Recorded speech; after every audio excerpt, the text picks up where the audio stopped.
రాలే వినడానికి అనేది పూర్తిగా అవన్నీ సిట్ విచారణ బయటకు వచ్చినట్టు.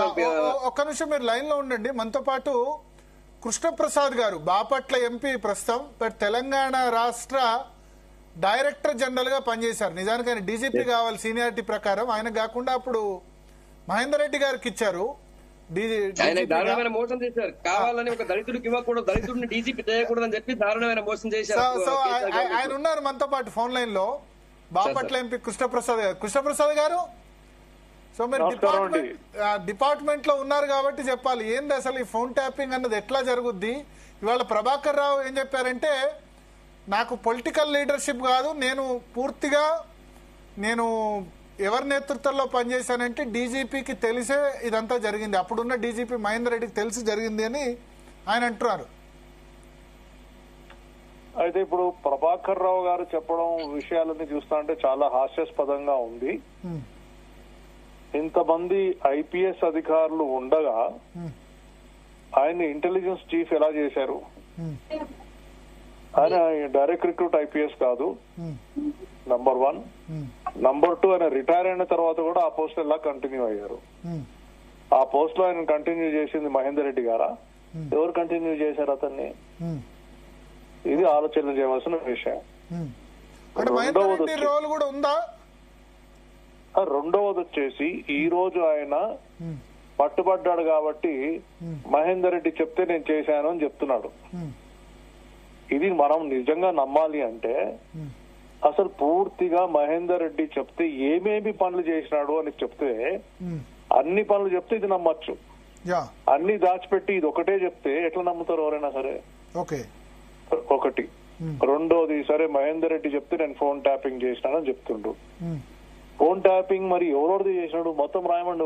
1 to సీరియల్ నంబర్ 1 to 100 ఎంతమంది ట్యాపింగ్ చేసినాడు అన్ని లిస్ట్ రాయమని చెప్పండి. అన్ని ట్యాపింగ్ చేసినామని రిలీజ్ చేయాలి కదా, లేకపోతే ఎవరు నమ్ముతారు ఆయన్ని? ఆయన చెప్పిన నిజమా అబద్ధాలా అని తెలియదు. మూడో విషయం వచ్చేసరికి ఒక ఇంటెలిజెన్స్ చీఫ్ గా మహేందర్ రెడ్డి చెప్తే కొన్ని పనులు నువ్వు చేసినావు డీజీపీ కాబట్టి, మరి సీఎం చెప్తే ఏం పనులు చేసినావు అవి కూడా చెప్తావా? ఇప్పుడు చెప్పాలి కదా. మరి మహేందర్ రెడ్డి మీద చెప్తాను బయటకు అని చెప్పిన వాడివి, మరి సీఎం చెప్తే ఏం చేసినావు అవి కూడా చెప్పాలి కదా నువ్వు. యాక్చువల్ గా ఇప్పుడు సీనియారిటీ లిస్ట్ లో అప్పుడు మీరే కదా మీ ఇవ్వాల్సింది. నేను మహేందర్ రెడ్డి గారు మేము ఇద్దరం బ్యాచ్మేట్స్ అండి. Same batchmates. Same batch.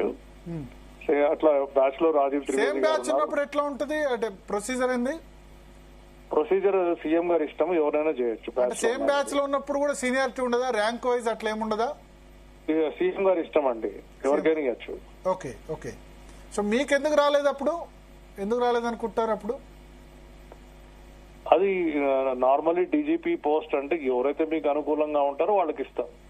మీరు అనుకూలం కాదనుకున్నారు అప్పుడు, అంతే. వాళ్ళకి అనుకూలం కాదు కాబట్టి వాళ్ళకి లేదు. భరత్ సార్ మొహమాట పడుతున్నారు, కానీ వాస్తవం ఏంటి అంటే ఆ రోజుల్లో మన సెక్రటరియట్ లో చూసినాం, సీనియర్ దళిత ఐఏఎస్ లని, దళిత అణగారిన వర్గాల ఐపీఎస్ లని పూర్తిగా పక్కన పెట్టేసి వాళ్ళకు దారుణంగా అవమానించినటువంటి గవర్నమెంట్, కేసీఆర్ గవర్నమెంట్.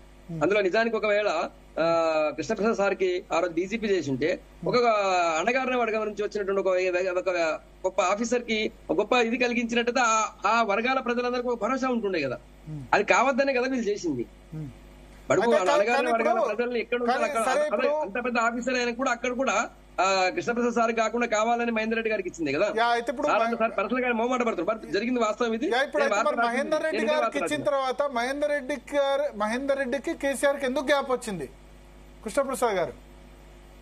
ఇప్పుడు మన మిత్రుడు చెప్పినట్టు కేసీఆర్ గారు టోటల్ గా చాలా రకాలుగా అది రుజువు అయింది, ప్రూవ్ అయింది. ఆయనకు రుజువు చేసుకున్నాడు, ఎవరు చెప్పే అవసరం లేదు. ఆయనకు దళిత ద్రోహి అని ఆయనే రుజువు చేసుకున్నాడు. ఒక పొలిటికల్ గా గాని ఏ రాజకీయ నాయకుడిని దళితులైనా ప్రోత్సహించడం కాదు, నొక్కి తొక్కేసినాడు. డిప్యూటీ సీఎం ఎవరిని చేసినాడు, ఎవరిని తీసేసినాడు, మంత్రిని ఎవరిని చేసినాడు, ఎవరిని చేసినాడు, ఏం ఆధారాలు ఉన్నాయి? ఆ రోజు రాజాని తీసేసినాడు, ఎందుకు తీసేసినాడు? ఏమైనా ఆధారం ఉందా? పొలిటికల్ గా అందరినీ తొక్కేసినాడు.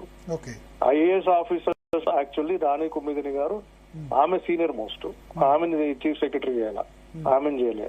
అంతకంటే ముందు నేను డీజీపీ అవ్వాలా, నన్ను చేయలే. అంతకంటే ముందు ప్రదీప్ చంద్ర గారిని చీఫ్ సెక్రటరీ చేస్తూనే ఒక నెలలో తీసి బయటపడేశారు. లిటరలీ పైకి తీసుకెళ్లి 20,000 ఫీట్ నుంచి కింద పడేశారు ఆయన అయితే. అదే రాజీవ్ శర్మని ఎక్స్టెన్షన్ చేసుకుంటూనే పోయినారు, మళ్ళీ అడ్వైజర్ పోస్ట్ ఇచ్చినారు.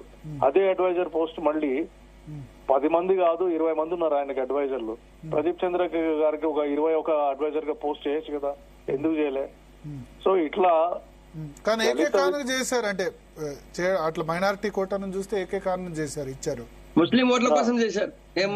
తెలంగాణలో ముస్లింస్ అందరు మళ్ళీ వేరే వైపు పోగలని చెప్పి వాళ్ళు ముస్లిం కమ్యూనిటీ దగ్గర పెట్టుకున్నారు. అంటే ఇక్కడ ఒకటి కృష్ణప్రసాద్ గారి టాపిక్, ఇప్పుడు మీరు పోలీస్ డిపార్ట్మెంట్ లో పనిచేశారు, అపారమైన అనుభవం. ఈ ఫోన్ ట్యాపింగ్ అన్నది ఇప్పుడు డీజీపీ ఇంటెలిజెన్స్ చీఫ్ డైరెక్ట్ గా ముఖ్యమంత్రికి రిపోర్ట్ చేస్తారా, లేకపోతే డీజీపీ కూడా రిపోర్ట్ చేయాల్సి ఉంటుందా? ఇంటెలిజెన్స్ చీఫ్ టిపికల్ గా ముఖ్యమంత్రి గారికే రిపోర్ట్ చేస్తారు. టిపికల్ కాదు, అంటే బిజినెస్ రూల్స్ ప్రకారం సీఎం గారికే రిపోర్ట్ చేస్తారు. డీజీపీకి సంబంధం ఉండదు అసలు. కొన్ని విషయాలు, అది కూడా మన డిపార్ట్మెంట్ విషయాలు, కొన్ని ప్రమోషన్స్ కానివ్వండి, సెక్యూరిటీ విషయాలు కానివ్వండి, కమిటీస్ ఉంటాయి. ఆ కమిటీస్ లో డీజీపీ గారు ఉంటారు, ఇంటెలిజెన్స్ చీఫ్ ఉంటారు. అక్కడ వాళ్ళు మాట్లాడుకుంటారు, డిస్కస్ చేస్తారు. రిపోర్టింగ్ మట్టుకు ఖచ్చితంగా సీఎం గారికి. అంటే ఇప్పుడు ఏ ఆర్డర్ అయినా, అంటే నేను ఓరల్ ఆర్డర్స్ కాకుండా రిటర్న్ ఆర్డర్స్ ఎవరి దగ్గర నుంచి రావాలి? డీజీపీ నుంచి రావాలా, సీఎం దగ్గర నుంచి రావాలా? సీఎం గారి దగ్గర నుంచి ఓరల్ ఆర్డర్ అయినా ఆయన పని చేయాల్సిందే. Okay, but return order DGP నుంచే రావాలి కదా ఏదైనా? లేదు, ఇంటెలిజెన్స్ ఆ సబ్జెక్టే వేరు, ఆ ఫంక్షనింగ్ వేరు. అంటే intelligence will report to law and order minister ఎవరుంటే వాళ్ళు, అంతేనా? లేదండి, ముఖ్యమంత్రి గారికి ఒక్కళ్ళకే రిపోర్ట్ చేస్తారు. ముఖ్యమంత్రి అంటే ముఖ్యమంత్రి చేతిలో లా అండ్ ఆర్డర్, ఎందుకంటే లా అండ్ ఆర్డర్ ముఖ్యమంత్రి చేతిలోనే పెట్టుకుంటున్నారు కదా ఇవాళ రేపు. అవును, ప్రతిసారి ముఖ్యమంత్రి. కేంద్రం అయితే లా అండ్ ఆర్డర్ ఇదంతా కూడా కేంద్ర intelligence chief I think home మినిస్ట్రీకి రిపోర్ట్ చేస్తారు కదా. ఇంటెలిజెన్స్ బ్యూరో ఉంటుంది, ఇంటెలిజెన్స్ బ్యూరో కూడా ప్రధానమంత్రి గారికి, హోమ్ మినిస్టర్ గారికి డిపెండ్స్. అక్కడ కొంచెం ఫ్లెక్సిబిలిటీ ఉంటుంది, ఇద్దరికి చేస్తుంది, ఇద్దరికి చేస్తారు. ఎక్కువ మటుకు ప్రధానమంత్రి గారికే చేస్తారు అక్కడ కూడా. ఓకే, ఇక్కడైతే క్లియర్ గా ఇంటెలిజెన్స్ చీఫ్ ఎవరున్నా సరే వాళ్ళు ముఖ్యమంత్రికే చేయాలి, ముఖ్యమంత్రి గారికి రిపోర్ట్ చేయాలి డైరెక్ట్ గా. ఓకే, ఈ ఫోన్ మీరు చూసే ఉంటారు ముందు కూడా, ముఖ్యమంత్రి గారు ఎవరైనా సరే వాళ్ళ లైఫ్ స్టైల్ ప్రకారంగా పొద్దున్నే 4 గంటలకు 5 గంటలకు 6 గంటలకు ఇంటెలిజెన్స్ చీఫ్ ఒక్కళ్ళకే ఆ రూమ్ లో అడ్మిషన్ ఉంటుంది. ఆయన ఒక్కళ్ళే పోయి బ్రీఫ్ చేసి వస్తారు అన్ని. ఆ మీటింగ్ లో డీజీపీ ఉండరు, చీఫ్ సెక్రటరీ ఉండరు, హోమ్ మినిస్టర్ కూడా ఉండరు. ఆయన ఒక్కళ్ళకే ఉంటుంది ఆ పవరు. ఏ విషయమైనా ఏదైనా ఆయన ఇన్ఫర్మేషన్ ఇవ్వచ్చు ముఖ్యమంత్రి గారికి.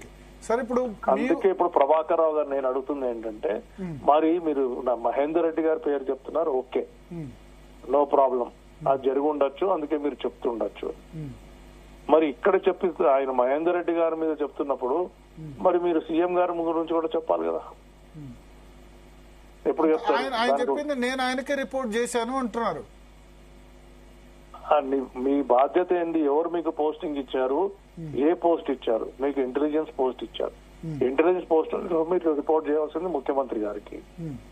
అట్లాంటప్పుడు మరి డీజీపీ గారు చెప్పిన ఇన్స్ట్రక్షన్స్ ఎలా ఫాలో అయ్యారు మీరు? ఇప్పుడు ఫోన్ ట్యాప్ చేయాలంటే ప్రొసీజర్ ఏంది? ఇంటెలిజెన్స్ చీఫ్ ఎవరికి రాయాలి? హోమ్ సెక్రటరీ గారికి రాయాలా? హోంశాఖ ప్రిన్సిపల్ సెక్రటరీకి రాయాలి, అంతే కదా? రాయాలా, కారణాలు కూడా రాయాలా. కారణాలు రాసినప్పుడు దాని వెనకాల డాక్యుమెంటేషన్, అంటే ఏదైనా ఎఫ్ఐఆర్ నంబర్ గానీ, ఎంక్వైరీ నంబర్ గానీ ఏదైనా ఉంటే ఫలానా ఎఫ్ఐఆర్ తాలూకా ఇన్వెస్టిగేషన్ కి గానీ, ఇంకేమైనా సెక్యూరిటీ రీజన్స్ గానీ, ఇంటెలిజెన్స్ రిపోర్టింగ్ గానీ తీసుకోవాలంటే ఆధారాలు చూపించాలి. ఎందుకు అడుగుతున్నారు, రీజన్ అనేది క్లియర్, జస్టిఫికేషన్ క్లియర్ గా చూపించాల. చూపించినాకనే చేయాల. కానీ ఇప్పుడు ఈయన చెప్తున్నది ఏంటంటే అవన్నీ పక్కన పడేసి వీళ్ళు సొఫిస్టికేటెడ్ వెపన్స్, ఇన్స్ట్రుమెంట్స్ పెట్టుకుని, ఎక్విప్మెంట్ పెట్టుకుని ఇష్టారాజ్యంగా ఏ ప్రొసీజరు ఫాలో కాకుండా చేసినట్టు ఈయన ప్రభాకర్ రావు గారు చెప్తున్నారు. సార్, ఇక్కడ ఒకటి, హోంశాఖ ప్రిన్సిపల్ సెక్రటరీకి రాసేటప్పుడు CC టు డీజీపీ కూడా ఉంటుందా? అవసరం లేదా? అవసరం లేదు, అవసరం లేదు. అండ్ నాకు తెలిసి ఇప్పుడు డీజీపీ కంటే కూడా హోమ్ ప్రిన్సిపల్ సెక్రటరీ పెద్ద కదా ర్యాంక్ లో అని కాదు, ఈ సబ్జెక్ట్ కి వచ్చేసరికి ప్రొసీజర్ ఏంటి అని చెప్తున్నాను. నార్మల్ గా అడుగుతున్నాను, ఎందుకంటే మొన్న ఎవరు అన్నారు ఏంటంటే గవర్నమెంట్ డిపార్ట్మెంట్ పెద్ద, హోంశాఖ ప్రిన్సిపల్ సెక్రటరీ పెద్ద ప్రోటోకాల్ లో డీజీపీ కంటే. ప్రోటోకాల్ ప్రిన్సిపల్ సెక్రటరీనే పెద్ద, హోంశాఖ అంటే ఇప్పుడు రవి గుప్తానే పెద్ద డీజీపీ జితేందర్ కంటే. అంటే బేసికలీ గవర్నెన్స్ లో ఏంటంటే ప్రిన్సిపల్ సెక్రటరీ అనేది గవర్నమెంట్ లోపల కూర్చుంటారు. ఓకే, అన్ని ఫైల్స్ కూడా ఇక్కడ చాలా ఫైల్స్ డీజీపీ గారు పంపించేవి ప్రపోజల్స్ అన్ని హోమ్ సెక్రటరీ ద్వారానే పోతాయి, ప్రిన్సిపల్ సెక్రటరీ ద్వారానే పోతాయి. Okay okay. సో ఇప్పుడు ఫోన్ ట్యాపింగ్ చేయాలంటే హోమ్ శాఖ ప్రిన్సిపల్ సెక్రటరీకి వెళ్ళాలి, అది డీజీపీకి తెలవాల్సిన అవసరం లేదు. అవసరం లేదు. ఓకే. సో ఆయన నోటీస్ లో ఉండదు, ఇది మహేందర్ రెడ్డి నోటీస్ లో. ఆయన నోటీస్ లో ఇచ్చే అవసరం లేదు. ఆయన ఇచ్చాను అని చెప్తే వేరే సంగతి. ఆయన ఎవరు ఆపలేరు. నేను కాపీ సీసీ చేశానని చెప్తే అది చెప్పడం ఆయన చెప్పొచ్చు. ఆయన అట్లా చేస్తే దానికి ఆపడం లేదు, ఆయన ఇష్టం అయింది. ఓకే. సో అది హోమ్ ప్రిన్సిపల్ సెక్రటరీ ఫైనల్ అంతే, ఇంకా రాష్ట్రంలో మళ్ళీ కేంద్ర హోంశాఖకి ఏమైనా పంపించాల్సి